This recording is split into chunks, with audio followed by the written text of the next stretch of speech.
Hello, everyone, and thank you for joining me again today for the Finding Hope After Loss podcast.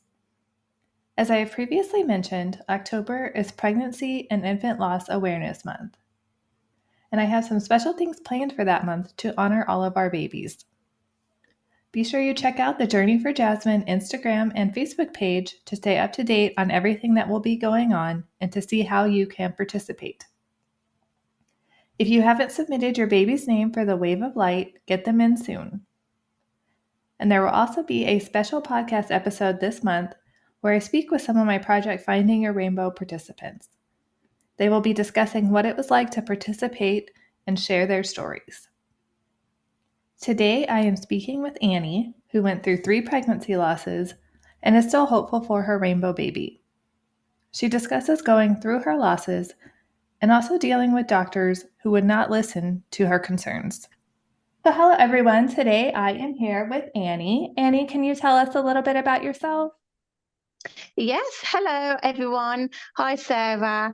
My name is Annie. I am 31 years old. I just had my birthday.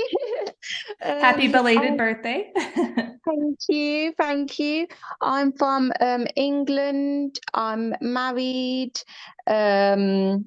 I developed a passion for fitness quite a few years ago now, and I also study a online degree in business management. That sounds interesting. Do you do that for your job? Yes, so I recently changed my career late last year. I just needed something to keep my mind off things, as I worked in childcare for dozens of years prior to that. And I just needed a change of scenery, really. So I'm now a business officer. And I thought I'll just extend my knowledge in that role. So I'm doing an online degree alongside that. Both full time, crazy, I know. But yeah, I don't do things by half measure. I understand that. I'm the same way. I'm kind of like all in and I have to do a lot all at once. Yeah. Well, I can imagine it was kind of hard working in childcare then going through everything. Yes, yeah, it was incredibly difficult. Hence why I changed my career, because it just all got too much in the end.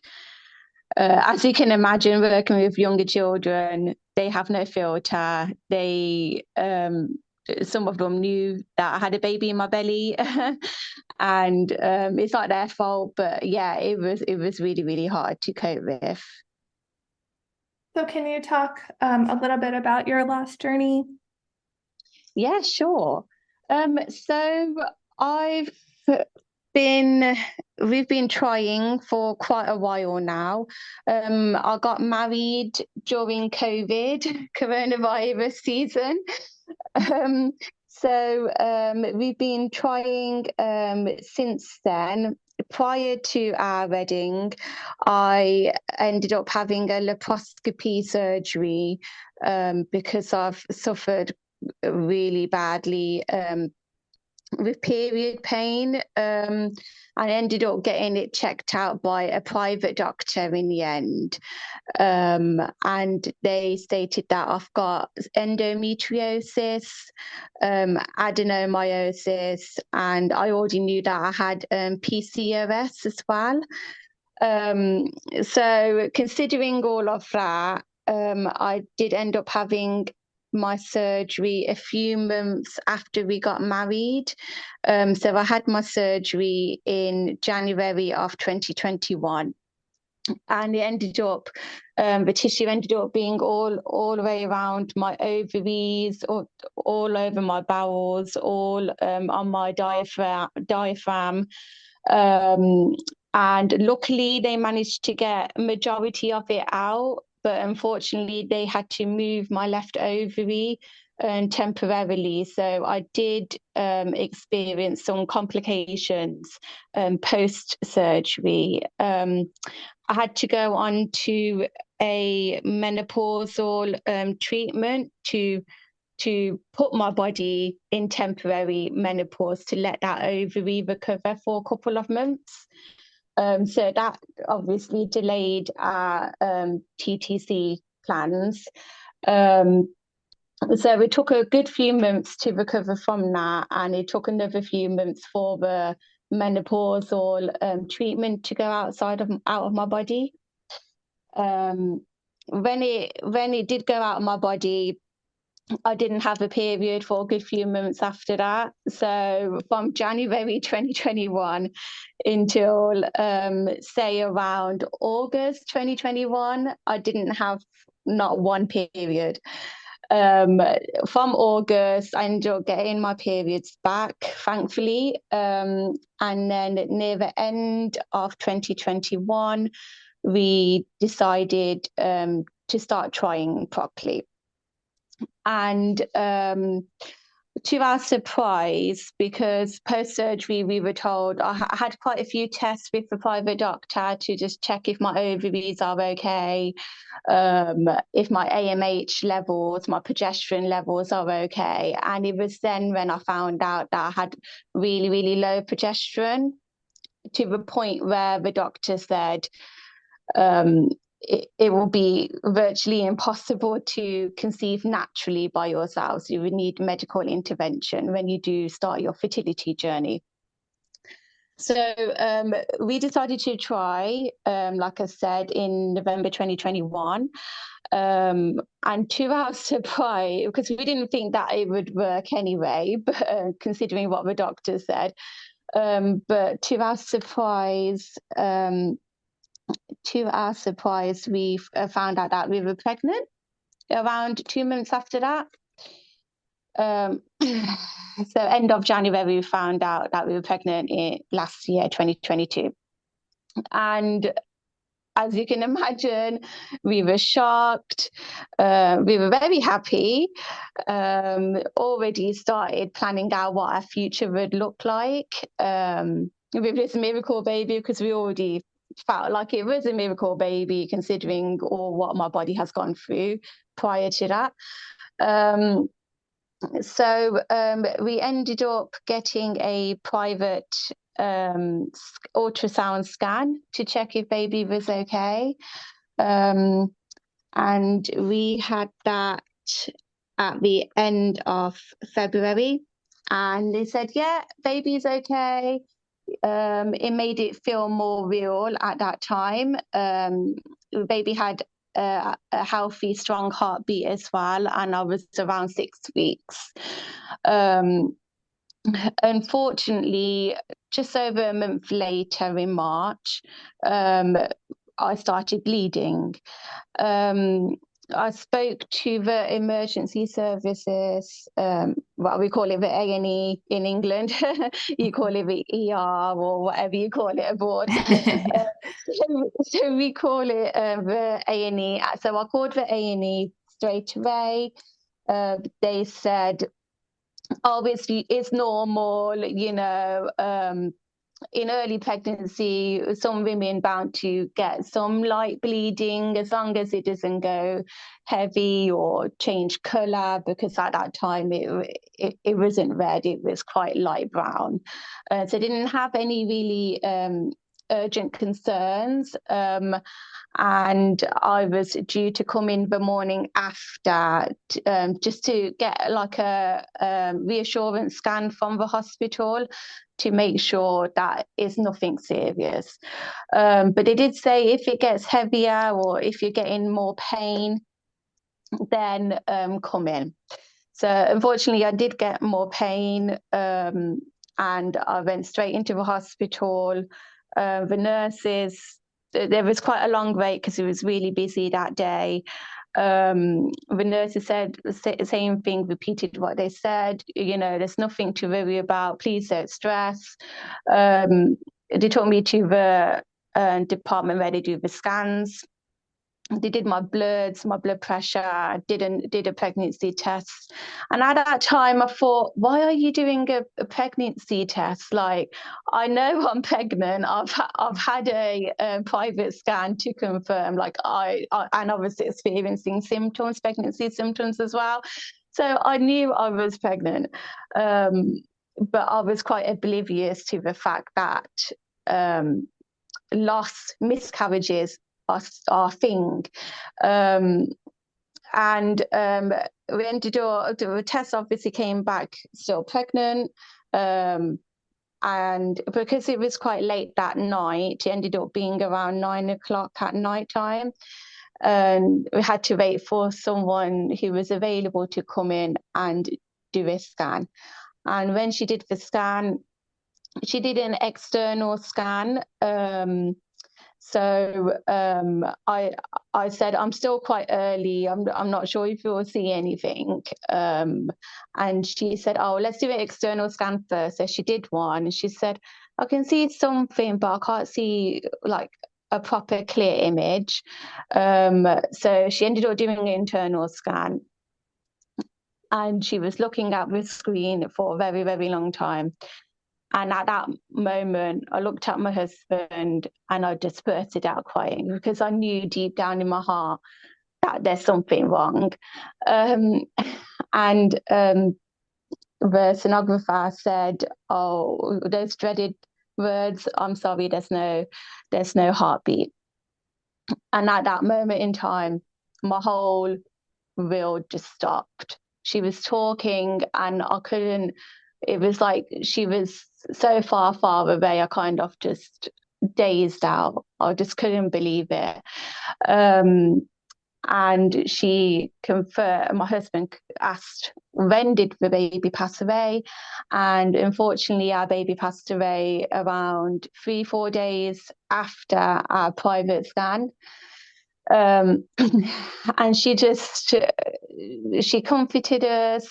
She gave us a leaflet to explain what a miscarriage is, what a missed miscarriage is, which is what I experienced, and what kind of treatments are available. So we just went home, obviously cried and cried and cried. I couldn't get out of bed for days on end. It really affected my husband as well.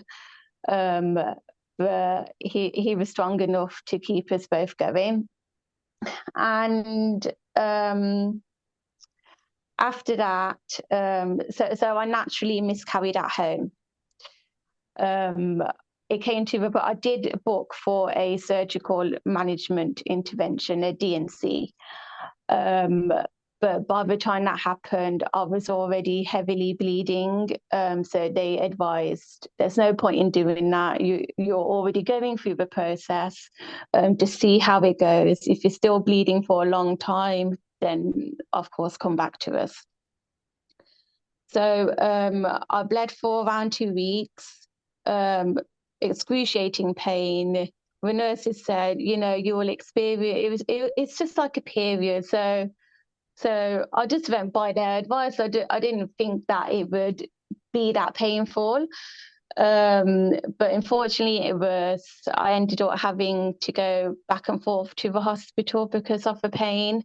And eventually I ended up getting really strong medicine called tramadol, just to ease the pain and help me sleep, because I couldn't sleep at all. After our first miscarriage, we had to wait for a negative test. And they advised usually to wait for 1 cycle before trying again. And I was in that mindset, like, I'm never going to try again. Like, how can I possibly move on? And doing dozens of pregnancy tests to expect the opposite result. Instead of a positive, you're expecting a negative. So then everything has gone, unfortunately. It was really, really hard to get my head around. But luckily, I didn't have any complications with the natural miscarriage. tested negative 2 weeks later, after I stopped bleeding. And we just took some time to recuperate, and just focus on other things. So I slowly went back into my fitness, slowly focused on returning to work. Returning to work was quite hard because, like I said, I worked in education, so I was working in a primary school, and no one really knew apart from the staff and a few children in my class. So when I returned, that was really hard to cope with mentally. Physically, I was okay. I recovered well, but mentally, it was quite daunting.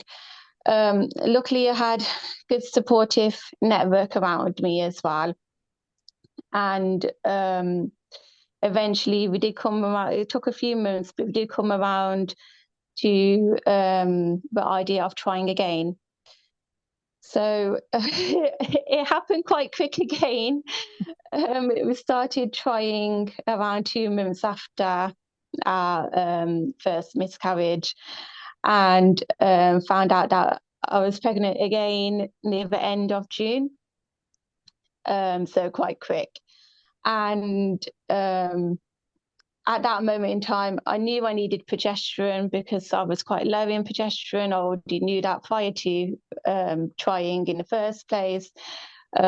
Regarding the first miscarriage, I did speak to my midwife and I said, I did need the progesterone, but you kept saying, no, we can't give you progesterone because our guidelines in the UK is you have to have 3 miscarriages, 3 recurring miscarriages in order to get progesterone and in order to even be referred to the infertility clinic. So when I heard that, I thought, gosh, why do other women have to experience, and myself have to experience loss after loss after loss? It just doesn't make any sense. But unfortunately, they are the guidelines currently. So when we found out that we were pregnant again in June, I went straight to the doctors.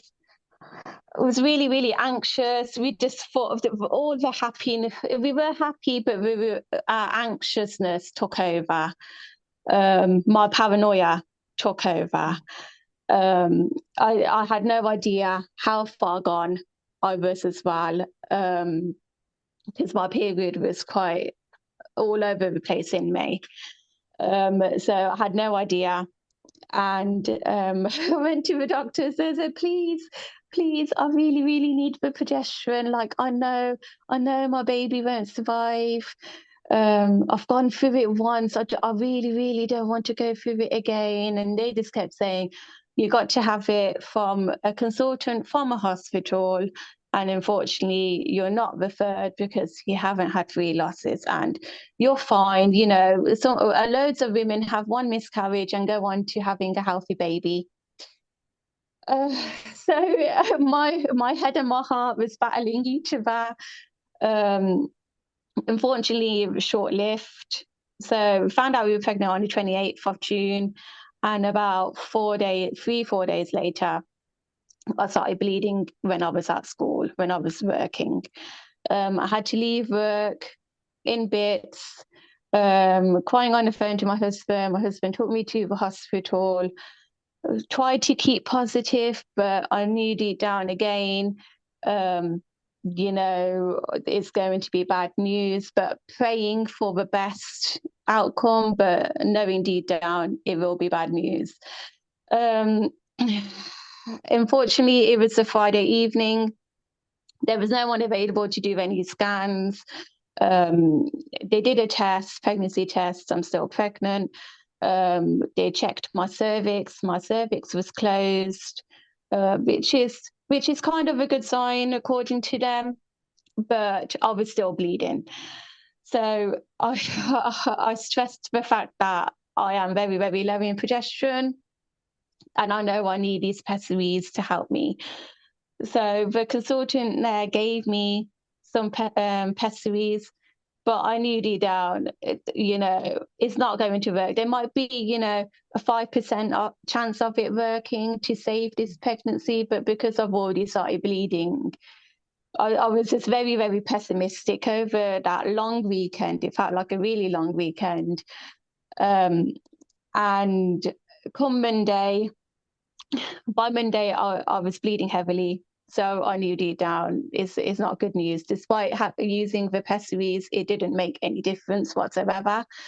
I went back to the hospital on Monday because I had an appointment already booked. They did a pregnancy test prior to doing a scan, and the pregnancy test came back negative.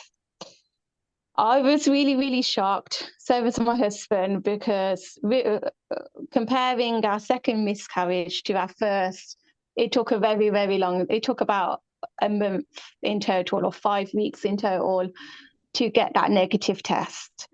So I had dozens of questions to the nurse. I said, why, how, is it my fault? Is there something wrong with my body? I know I needed progesterone. There was mixed feelings of anger, resentment that no one was listening to me. If I had the progesterone to start off with, when I did find out, maybe I wouldn't have started bleeding. There was always, what if this, what if that in our heads. And unfortunately, she didn't scan, because she was like, there's no point in scanning, you're negative. Gave me the same leaflet again, and went through our options, and I ended up going through natural management in the end, again at home. And after our second miscarriage, it took longer, not physically, mentally, to get my head around it. Like, how can I go through this twice? How? What is wrong with me? All that self-doubt, all the second guessing yourself. Is it my destiny not to be a mother? Just like, is it something that I ate? Because I'm so into my fitness, I generally had a good diet to begin with. And I would just, when we were pregnant with our second child, I was obsessively checking all the ingredients of whatever I put in my mouth, to the point where it just got really unhealthy. And sometimes I would just live off the same food, like for morning, lunch, and dinner. It just got to that point. And it was just really hard to get my head around. So, sorry, it's okay. been a long time since I spoke about it all. I've advocated for myself a lot after our second loss. I was on the phone to my doctor quite a lot of times after. And I said, listen, I'm not very happy. Like, I needed the progesterone. Is there any tests that you can do? And luckily, my doctor is quite understanding. So she ended up putting me forward for the basic blood test, and obviously to make sure that all the HCG has gone out of my body. So I had all of that done, and I asked to be referred to the infertility clinic. And I said, I know you have to have 3 losses, but I've got all these gynecology issues, PCOS, endometriosis, adenomyosis, low progesterone. I haven't had a scan on my ovaries in a long time. I just want to make sure that everything is okay for the future. And she said, like, luckily, like, yeah, I'll do an urgent referral because of your ethnic background, from the South Asian community. um, because of my ethnic background and mixed with my gynecology issues. She referred me. So I miscarried at the start of July, and I got an appointment for a full blood count with infertility clinic around 2 weeks later. So it was quite quick, which I was happy about. And they said regarding the full blood count, so I got tested, for any possible blood clotting disorders that could be contributing to my losses, any possible conditions such as diabetes, thyroid issues, and just like a very extensive blood test. They did say that it can take up to 3 months for the results to come back. So I was like, oh gosh, 3 months. Like, That's a what? long time. Very long time. But luckily, I did end up getting the results back the next month. And it said everything more or less came back fine, apart from a possible blood clotting disorder. So I just thought we had a sense of relief. We were like, okay, that's some sort of answer to why this keeps happening. And they said, yeah, it tested positive for APS syndrome, blood clotting. But in order to fully diagnose you officially, you need to have a repeat blood test for it. And if that comes back positive, then you've definitely got it. If that comes back negative or inconclusive, then, it's kind of up to you which way you want to go about it. Because when we got the results, I spoke to a specialist consultant there, and she put me on a future pregnancy plan, because at that moment in time in July, we were just like, no, we've literally just had our second loss, time to just take a break from it all, enjoy married life, put our focus onto our hobbies and other stuff like that. And so she put me on a pregnancy plan for the future, so I knew what I needed to do the next time we fall pregnant. So the pregnancy plan was to be on daily aspirin, baby aspirin, to help with the blood clotting, from the first day of your positive test. Clexane injections, which I would need a viability scan from that infertility clinic in order to get those injections. And progesterone pessaries, which I had dozens of now from the infertility clinic, from the first day of a positive pregnancy test. So bearing in mind, we were waiting for the results. We got the results a month later in August. That came back inconclusive. So we were a bit like, oh gosh, which way shall we go about things now? Shall I go with a future pregnancy plan? Shall I not? Shall I just, leave it to fate? Took a long time to decide that, but in the end, I decided to go with the pregnancy plan, because I thought something is better than nothing. My last two losses, I didn't have any medicine, I didn't have any medical intervention, anything like that. So I genuinely thought, next time, as long as I have this medicine, it's bound to work. It can't possibly happen again. And so we wasn't officially trying again. We focused on other things. Like I said, I changed career. So I changed career in September, because I just thought, I can't go back after the summer holidays. I can't go back. I can't face it again. Luckily, ended up getting a job that I really like. So I was focusing on that, going back to the gym again. My husband was focusing on other aspects of his job as well to keep us occupied. I've wanted to do a degree for a very, very long time. And in October, well, start of October, I started my degree. So that took a lot of my focus. And in October, following me starting my degree, I had my period, but it wasn't a normal period I'm used to.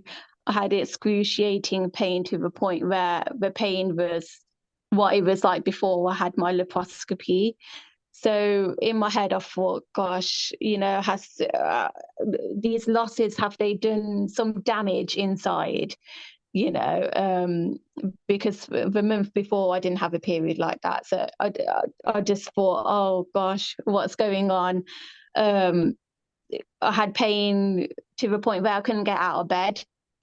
Um, and I spoke to the doctors. The doctors was like, "Is there any chance you could be pregnant?" I was like, "No, there's no chance. We've been too busy. We've been so busy." She was like, "Okay, just wait until after your period, and give it a few more weeks. And if you're still, not feeling yourself, then obviously do a test." And the thought of doing a test is quite daunting. Anybody who's suffered a loss, whether it's one, two, three, four, they it's a general feeling, like it's very daunting. You just don't ever want to do it again. But then half of you is like, I want to, half of you is like, I don't want to. Exactly. It's a bit of a minefield, isn't it? But so after my period, I ended up getting a viral infection. So I was just generally run down um, from the end of October to the start of November. And then it took another few weeks for me to like fully recover from the infection. So near the end of November last year, I thought, oh gosh, I haven't had a period this month. My husband was like, yeah, you haven't had a period this month. Do you want to? Like, I'm not going to force you to do a test. I was like, you know what? I'd rather do a test and see what's going on. I was fully expecting it to be negative. But it was positive. I was like, okay, wow. Like, people say to you, like, if you don't focus on it as much, I'm sure you've heard all the sayings before from people. If you're not trying, it will just happen. And although they mean well, although family, friends, whoever you're talking to means well, they don't know how it feels unless they've gone through a loss themselves. Right. So we just thought, okay, we were happy as usual, but the whole daunting experience, okay, right, I need to get on this medicine straight away. As long as I'm doing something this time, it won't happen again. It will not happen again. Like we were adamant. So I even was bugging my doctors to the point where I was like, can you do a HCG test to check my progesterone, and then can you do another one like a week later just to see if my levels are going up? And they were like, yeah, your levels are fine according to how far gone you are, you'll be fine. I had a viability scan more or less a few days after we found out that I was pregnant again. And I was just fully expecting bad news, like, oh, it's not viable or anything. And they said, yeah, it is viable, good news. We can give you these injections to help thin your blood. So then it shouldn't happen again. I was like, okay, brilliant, thank you. And I was around 6 weeks when I had my viability scan. So comparing the last two losses that I've had, that was the critical time between 6 to 8 weeks is when I usually lose my babies. And so those were really anxious weeks. that I had. I kept calling the infertility clinic, and I said, listen, I'm experiencing similar symptoms to when I had my first miscarriage. I'm having pregnancy symptoms some days, but then some days it's just gone. But now I've gone like literally a full week without any pregnancy symptoms. Like I woke up one morning and all the symptoms were gone. And they were like, "Are you bleeding?" I'm like, "No." And they were like, "Okay, well, that's a good sign. You're not bleeding. So, are you sure it's not your anxiety?" And I'm like, "Well, maybe it is a bit of my anxiety, but can I please get another checkup?" And they were like, "No, we've got booked you in for 3 weeks' time." Um, because it was around Christmas time. So at the start of Christmas, I had my viability scan, and um, they booked me just after Christmas, between Christmas and New Year's period. So I had to wait until then. And as time went by, I was like, okay, I haven't had any bleeding, maybe I am just overthinking it. Um, some women do lose their symptoms and then it comes back full force. and so I just kept saying that to myself. But something inside me, it was like, it was around Christmas. I wanted to tell my parents, surprise them for Christmas. So we booked a private scan, a few days before Christmas. Unfortunately, didn't have a very good experience with that clinic either. The sonographer didn't really scan me properly. So the scan didn't go as what we expected. It showed the sac that's grown since our first scan earlier that month, but it showed no baby in it. So obviously I started crying again. Oh, why? But I was like, it can't be. I know it's viable. Like I haven't had any bleeding. It's impossible. Like, and he was basically like, "I'm really sorry, I can't even determine if it's a pregnancy sac or not, because your sac is measuring 6 weeks." And I was like, "No, it can't be. It can't be." But they had concerns that it might be ectopic.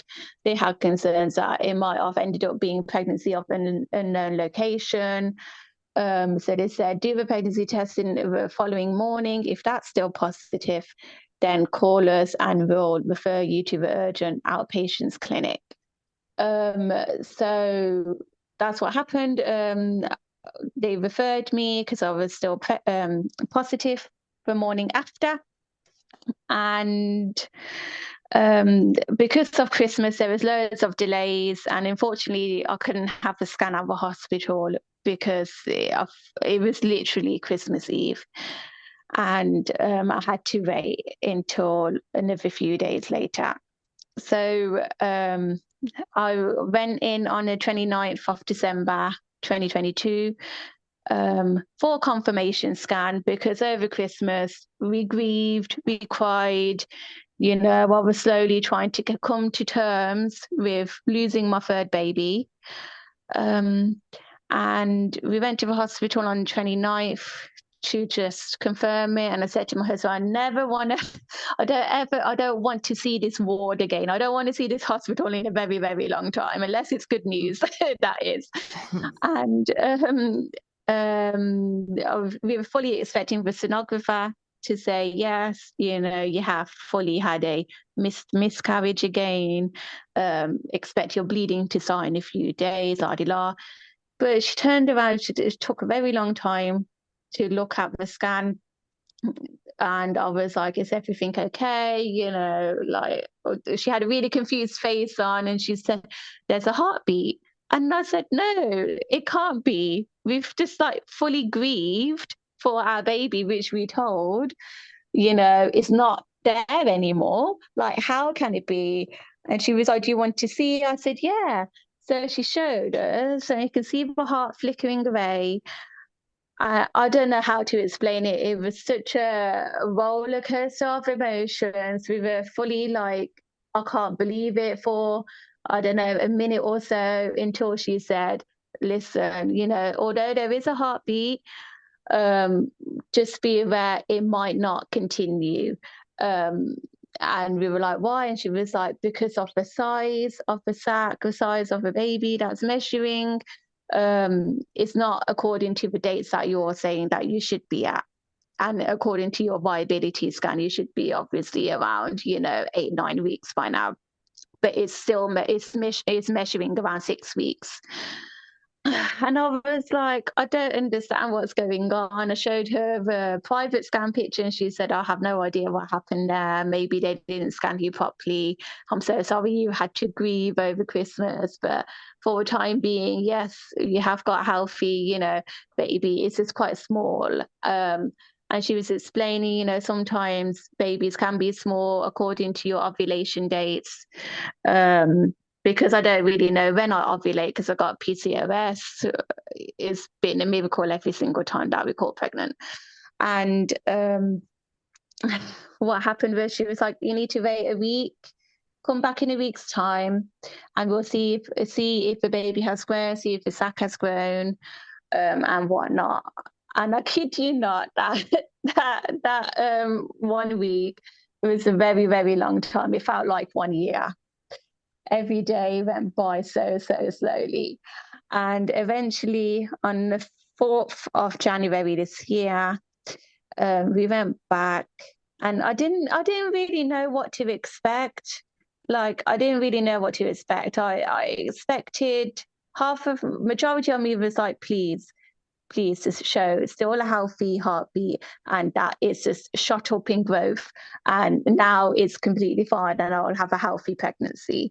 But then the other half of me is like, I don't know, like she didn't seem very optimistic, and I thought I can expect bad news and it shouldn't faze me now because I've already grieved.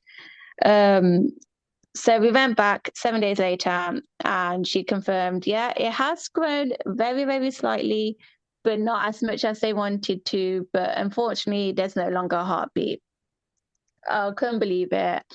I could believe it and I couldn't believe it. It's really hard to explain. And I said, but I haven't had no bleeding. I've had no bleeding. Yes, my symptoms have gone. But I'm getting more bloated. My hunger's still there. It's just, my sore boobs and stuff like that, and they've completely gone. And they said, because of your progesterone that you're on, that stopped you from bleeding. So if you wasn't on any of the progesterone, you would have bled, a few weeks earlier, kind of thing. So of course they advised us to come off all the medicine, all the injections, all the progesterone to help kickstart the miscarriage again. And then it wasn't until then I was told progesterone is not a magic pill. Like, some women it works for. Unfortunately, some women it doesn't. And I just fall into that category that it didn't work with my body. So this time round, I wasn't sure what option to take treatment wise. And they said, if you're not bleeding by this time next week, then we'll book you in for a medical intervention. But because you've had 2 miscarriages prior in such a short period of time in a year, about a couple of months apart from each other, then you're more prone to scarring. We don't usually advise for medical intervention, so try and do as much as you can, go for a jog, do something to help kickstart, the process. And that was really, really hard to get my head around as well, because mentally, I've grieved for the baby, and I grieved, cried and cried, spoke about it to everybody to help me grieve properly. And my husband was like, right, let's just go for a jog. I went for a jog and I started bleeding. As soon as I started bleeding, I started crying again. Whole whirlwind of emotions. But at that moment in time, I was just like, I just, I just want it over and done with the pain. And we opted to get our baby tested. So because I've already started bleeding at home, another contribution to the trauma, I shall say, is we had to collect our baby ourselves. Um, so we collected our baby. Because it doesn't obviously come out all in one go over a few days. We just got given a pot, a sieve, and we had to collect our baby ourselves. And we just kept saying to ourselves, my husband kept saying, this is really hard, but you got this, as because our baby's going to get tested. We're definitely going to find out what is the cause. Is it genetics? Is it, something underlying that I haven't been tested for? At least we will know. So those few days was quite traumatic, to say the least. My husband has been an angel. He was my rock, and he helped with the whole collection process. And we had to take our baby to hospital in a pot. And just pass it over, sign some consent forms, which I wasn't mentally ready for. On the consent forms, it was like regarding about funeral and stuff like that. And in our culture, so I'm Indian. In our culture, we don't believe in burial services. We believe in like cremation and stuff like that. And so we had to decide which way we want to go about that.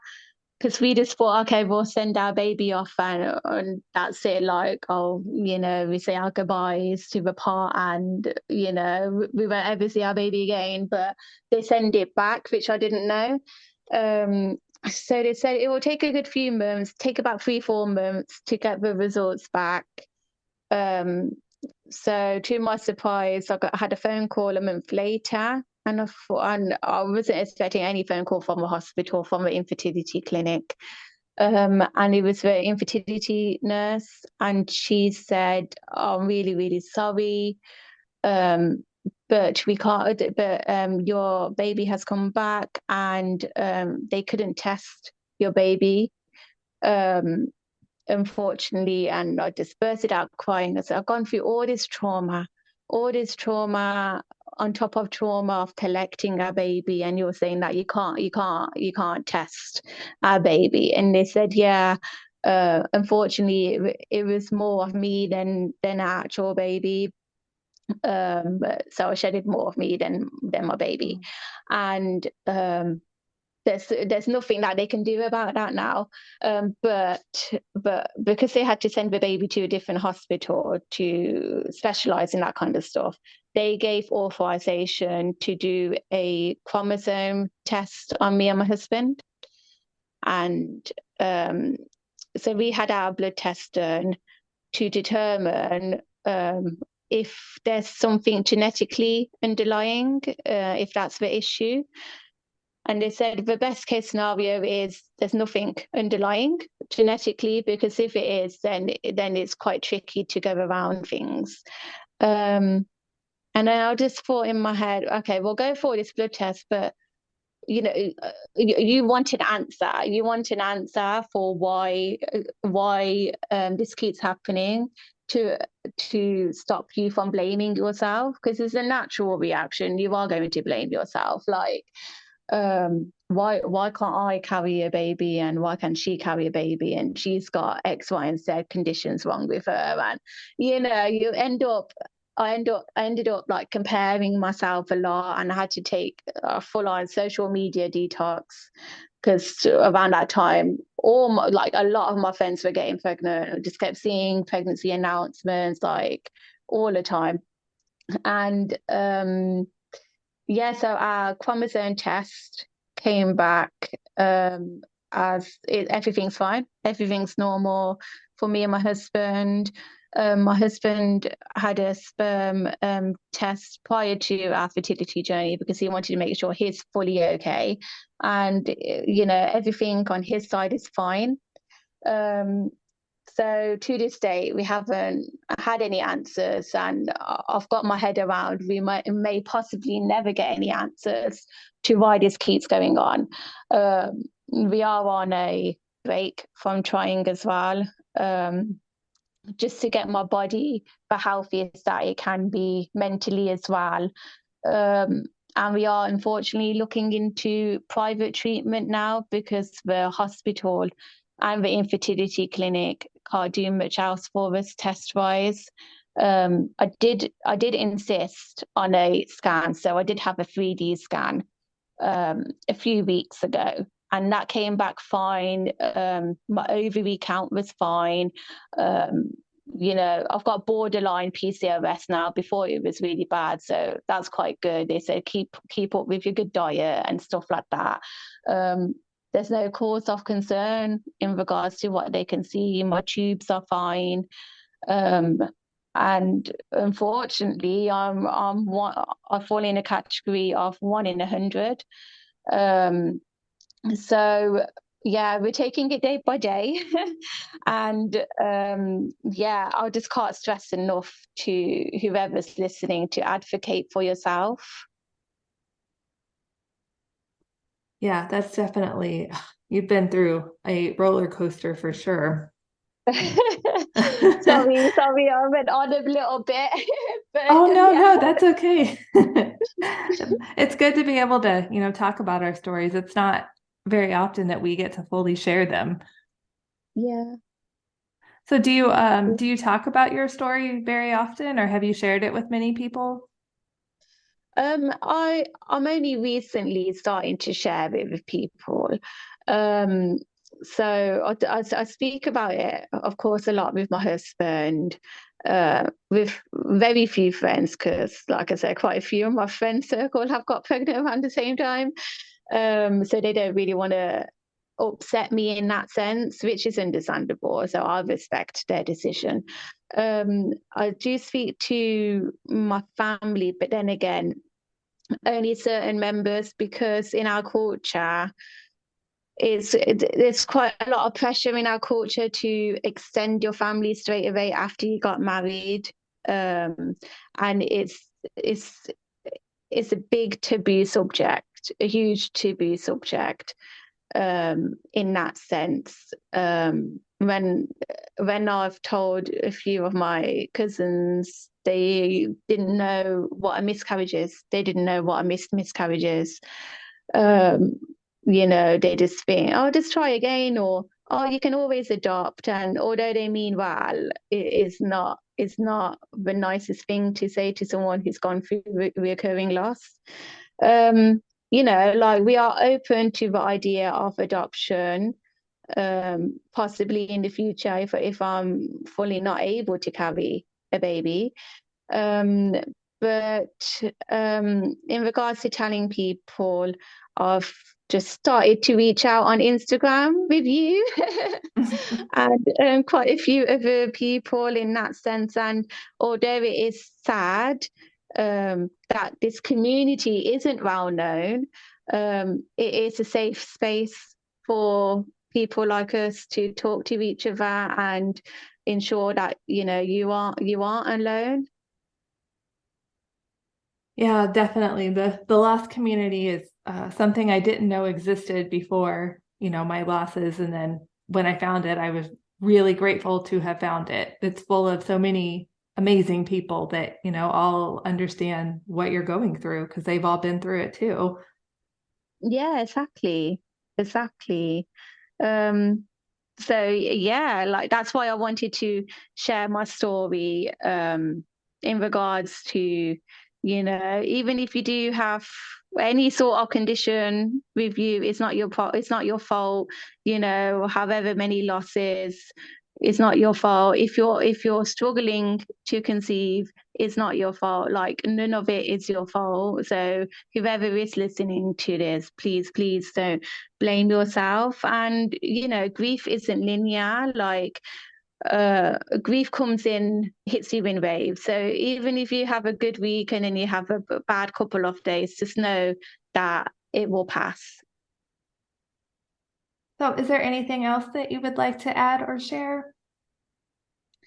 Um, just to keep advocating for yourself. If you know that you need certain tests, if you know like the doctors just saying no, just try again a bit longer, or not taking you very seriously, just advocate for yourself. If your doctor's not listening to you, go to a different doctor. Same with the consultant, go to a different consultant. Same with tests, do your own research. Don't just go fully by what a doctor says, because, like I said, I was told it would be virtually impossible to conceive, and I did it 3 times. Yeah. So, although I didn't maintain it, I still did it 3 times.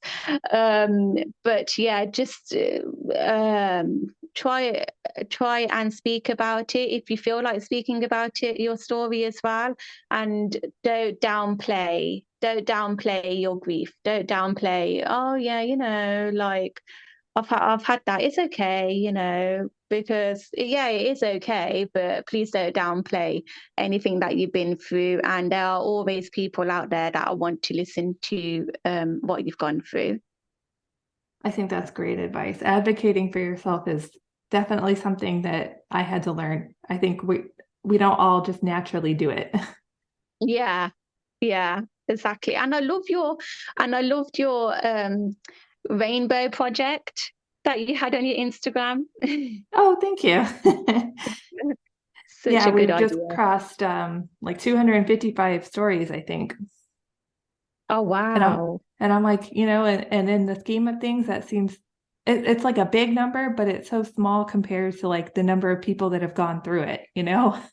Yes. Yeah, exactly. Keep going. Well, I want to thank you so much for coming on today and sharing your story with us. But thank you. Thank you so much for having me on here. Thank you so much, Annie, for sharing your story with us. One of the things you touched on that I think is super important is learning how to advocate for yourself. I think it's ridiculous how many times you had to keep bringing up the need for progesterone just to be brushed off and told that you couldn't have it because you hadn't been through 3 losses. Why does the medical community make people go through 3 losses in order to get additional help and testing? A progesterone test isn't that expensive, and it's not hard for a doctor to perform. And taking progesterone pills isn't that costly. So I just don't understand why so many refuse to give it when the levels are low, or just to even do the test to check for it. But seriously, I hate that even when we feel something is wrong, we're so often dismissed by doctors and told we're just overreacting or that we don't need whatever it is. They act like we're just being scared for no reason, even in the times when we can really, truly feel that something is not right.